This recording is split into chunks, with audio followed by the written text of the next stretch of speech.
electric Bennet trim tab actuators that I installed, which they were plug and play. Literally, I cut the wire, disconnected the hydraulic, pulled the bolts and screws, and the old ones came right out. I replaced them with the new ones. The old ones, one of them would work, and the other one wouldn't work at all. They were hydraulic. The wires were really super old, spliced over time with other wires, tiny little wires. So I didn't really want to mess with trying to fix old or replacing the actuator. I just went with electric. Here's the new switch. Which the new switch is really awesome. Underneath here, you see that big open area beside that water pump to the right of it?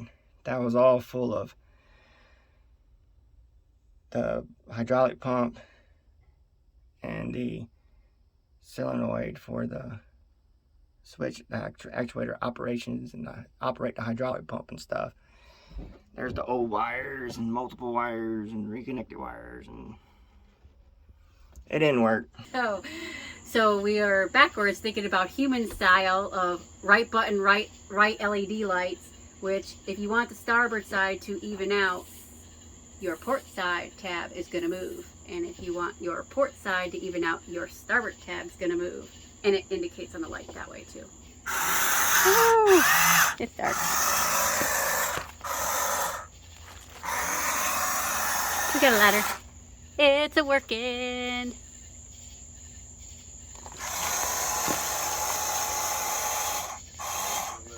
We got some functional. I don't know if I can video the other side because it's really dark. Oh, I can see it. I can see it. Oh, now I can really see it.